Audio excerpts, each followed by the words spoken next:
Hello, welcome to today's episode. My name is Melissa Robbins. I'm here to talk to you today all about how to wholesale your product, or more specifically, why to wholesale your product.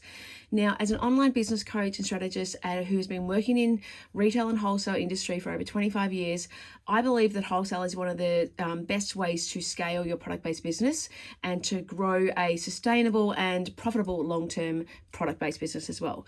Now, if you've ever typed into Google before, how to wholesale my product, then this episode is for you. It is a very common question. It is one of those things that is sort of secretive almost, and people don't quite tell you exactly how to go about doing things.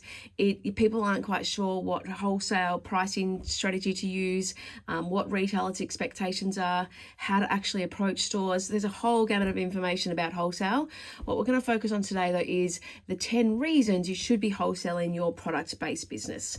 All right, let's get into it. Number one is exposure. By wholesaling your product, you are getting out to thousands and thousands and thousands more people than you could ever reach, probably with your marketing budget for direct-to-consumer sales. So you are getting in front of so many more people because all the retail stores that you're in all have their own customer base. So the exposure to more people is enormous.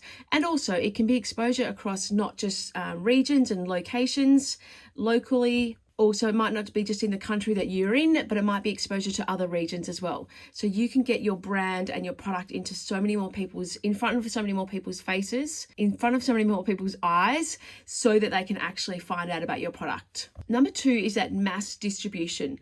Now, very few product-based businesses are going to open thousands and thousands of retail stores. So this goes along with number one in exposure, but you are getting mass distribution to so many places.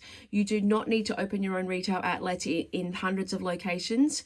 Someone like Coca-Cola doesn't have outlets just for their product. They distribute to other products because they don't pay the rent for those places. What they are paying for is to have their product on the shelves in those locations and in locations around the world on an every corner street that product is sold in. So it's about mass distribution. You are getting your product out to so many more places in front of so many more people. What you're going to think of the retail outlets as is sales agents for your product. They can showcase, they can tell the story, they can give it space shelf on their store for you. So that's what you're paying them for. That's why you're getting a lower price than you would for direct-to-consumer sales. Number three is credibility. By having other people buy your product, it gives you kudos and credibility that they want to have your product in their store. Now, the more high profile that store is, the more other people are going to be exposed to your brand as well, your product, and so therefore it gives you credibility. So by having your product in their store, they're saying, this is a great product, we back it, we want it, therefore other people are going to believe that it's got more trust, it's got more credibility, it's got more value than if it was you selling your product by yourself. So credibility is a huge factor, and it can help you grow and grow and grow, because once you get into one store or someone else sees it, they believe that store is a great buyer. They trust the products that person has in their store. So then more and more people are going to be more likely to also want it in their store as well. So it gives you huge credibility. And it also adds that trust factor and social proof, because people are like, well, if that store's got it, then it must be a great product. I should get it too. Or maybe I should test out this product and see if my customers like it. It really gives you that opportunity to have that credible factor ticked in your box. Number four is all about volume. By getting bigger volumes from wholesale, because wholesale orders are traditionally a much bigger order size than your direct-to-consumer one-off purchases, then you are going to be able to get a better cost price from your manufacturer. If you work with your supply chain, making sure that as you go up in scale, as your minimum order quantities go up, you can get a better deal, you can get a better cost price, or lots of other things become more economical, like your shipping, or you can have projections of how much stock you're going to need. Your raw materials you can buy in advance, you can buy in bulk, therefore you can get a lower cost price overall for your product. So what price you set your product on in the first place, if you're working with wholesale and getting a bigger scale, your cost price can go down, therefore your margin can increase, because you don't need to drop your whole retail price in correspondence to that. You can keep that same retail price, but your cost price has gone down.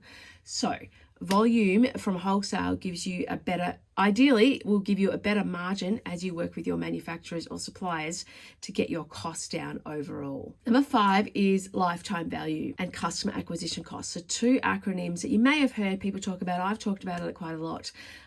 So the lifetime value of your customer is how much they spend with you over a lifetime. Now, for direct to consumer, generally that is much lower than what you would get from a wholesale customer. You could pick up a wholesale customer in one trade show that you do, and you might have that wholesale customer for 10 years or longer, or somewhere around that average. You're going to average out over time. So that wholesale customer might be worth for you, maybe they're only ordering $500 or $1,000 when they first order, but maybe they reorder a number of times throughout the year. Maybe their orders get bigger over time. Then they are with you for 10 years, that customer might be worth $100,000 to you, or somewhere around that. A retail customer, direct to consumer, is probably hardly ever going to be worth that for you unless you're selling cars and stuff like that. So your lifetime value of a customer is much higher for wholesale, and it costs you less to acquire that customer generally in the first place. So the customer acquisition cost is much lower for wholesale than it is to direct to consumer, and your lifetime value is much higher. So once you get that customer wholesale, if you nurture them, work with them, support them, help them sell through the product as well, have great, promotions to let people know that you sell in this store, then they're going to stay with you a lot longer, and they're going to order a lot more over a lifetime. I had a retail store, and I bought saltwater sandals, a brand, in my children's wear store. I'd never had shoes, and I thought, shoes are not a great idea. You have to have too many sizes, and it's too hard. Anyway, I tested it out once with the saltwater sandals, and it completely transformed my business. They became my bestseller in store. I might have started with an order of $1,000, but over a lifetime, I think I used to spend between $20,000 and $30,000 a year in my tiny little shop I had in Melbourne. Children's wear store, but I would spend $25,000 with this brand. And at the time when I sold my business, I'd been with them for 5 years. So I was, definitely worth over $100,000 with them. And maybe in that lifetime, the store stayed on, and how much longer they had the brand for, they would have been worth $200,000. So that one little store that I was in inner city Melbourne, 30 square meters, I became a $200,000 customer for that saltwater sandal brand. Now, that is something that it's really, most people in a lifetime might buy 3, 4, 5 sandals if they're lucky. So they're a, $300-$400 person customer worth it for you. So to acquire that customer and get them to be $200,000, it can be well worth it. Now, of course, not every store is going to be worth $200,000, but what it shows you is if you can nurture your relationships and slowly build up your wholesale stockists that you have, you might start with 10, 20, 30, 40, 50. Hopefully you'll get to the point where you're 1,000, 2,000 stores all over the world. And if each of those customers is worth a certain amount in a year, and then also over a lifetime, you can see how that sales can scale in a much more progressive way than they can for just selling direct to consumer. So it is all about that lifetime value of your customer and the customer acquisition cost. You can get a much higher lifetime value with your wholesale customer and a much lower customer acquisition cost as well. So consider that when you're thinking of a trade show, thinking of sending out catalogs, physical catalogs, and how much it's costing you.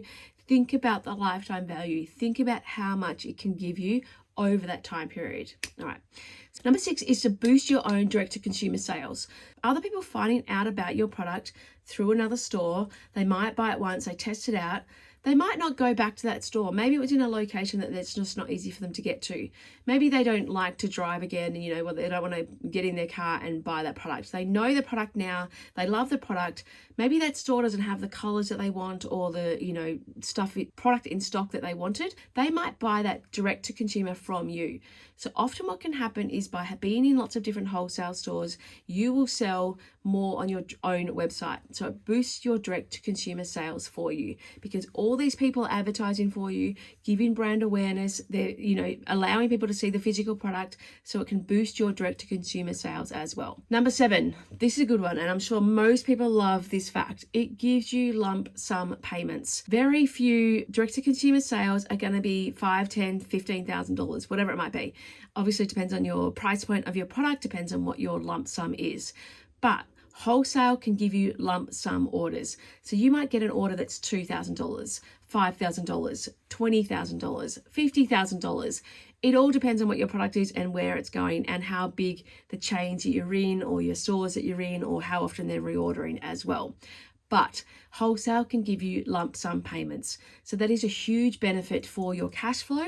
It allows you to, order your stock in as well. And it allows you to, do different things in your business that you might not be able to do if you're only selling direct to consumer. So lump sum payments can be a huge benefit for a product-based business. Number 8 is feedback. The feedback that you can get from your stores, from the various stores that have your brand, is all different, sometimes good and bad, all different opinions giving you feedback about your product. How it's working, what people's response is to it, what people think of the packaging, what are the favorite scents. Often you'll get different sales through your direct to consumer as you will on your wholesale. So often there'll be 2 different types of bestsellers that you might have. Often wholesale, because they're buying a lot more, they'll buy safer than a direct to consumer might buy one of something, so then they'll buy that riskier option. So having a range that's got a mixture of both, it can be great for your sales as well. But wholesale is going to give you feedback that you don't get necessarily from your direct to consumer sales. Now, if you have your own retail store, if you have your own pop-up, that gives you great feedback too. But the feedback that you can get from various sources and from all different types of categories of stores too can really help you refine your range and refine what you sell in your products as well, and what other things you might bring out in your product mix as well.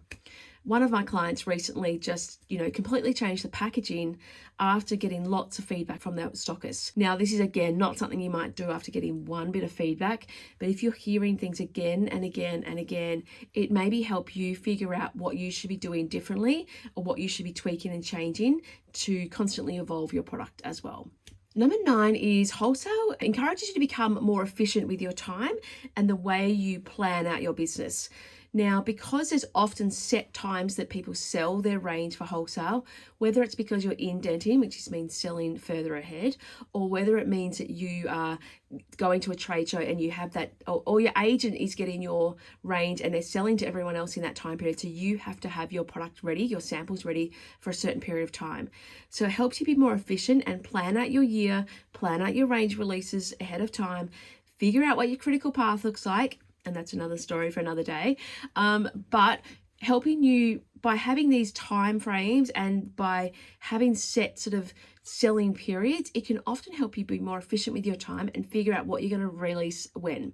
So it also can help you, design for those particular time periods. So again, another client that I've got, she just designed specifically for the trade shows because she knows she does it twice a year and she has to have everything ready. So all her critical path is based on having those samples ready to go at least sort of 6 to 8 weeks before the trade show, so she can get all the photography ready, get her catalog ready, and have the pricing all sorted out and everything like that. So it helps you be more efficient and planned out in your product business about when you're releasing things and how you're going to release them because you have that timeline in place as well. All right, number 10 is it helps you build a community. Now, I have met some of my closest friends from trade shows. I've met people over trade shows in the last 10 to 15 years that I'm still friends with now because we were next to each other at a booth, or, you had the same stockists. So it helps you build a community when often as a product-based business or a solopreneur, you're running everything by yourself, or you've got a small team and you're the boss. So you don't have that community behind you or that network. So having these things where wholesale, trade show events, being with the same agent or going to releases or launches, it helps you build that community around, what you do in your business. That is something that's really hard to get when you work for yourself and you work by yourself in your own little space or in your own warehouse with your own little team of staff or by yourself often. So it helps you build a community. It helps you get out and amongst the community, get in touch with your stores, build relationships with people. So it helps with community and relationship building. That's something that, is hard to put a number on, hard to put a figure on how much that can be worth, not just to your mental health, but also to your life and the enjoyment you get out of building your brand and connecting with people as well. All right, let's just go over the top 10 reasons that you should be wholesaling your product. Number one, it gives you exposure to so many more people. And aligned with that is that mass distribution. Number three is credibility. Number four is volume. Number five is your lifetime value. Number six is boost your direct to consumer sales. Number seven is that lump sum payments. Number eight is feedback. The feedback you can get from multiple sources and multiple people and really help you evolve and grow your brand. Number nine is all about wholesale, gives you that efficiency, allows you to plan your critical path more, plan your year, plan your range releases, and actually schedule out when you need your product arriving. And number 10, as we talked about, is community. All right, so I hope those 10 reasons have helped you figure out if wholesale is for you or not, but there's so much more involved in wholesale than just about the price. And if you want help with your wholesale, and if you want to figure out how to actually wholesale, that is something that I'm so passionate about and love talking about. I've got a free guide that you can download. I'll look forward to sharing more with you soon, and yeah, talk to you soon.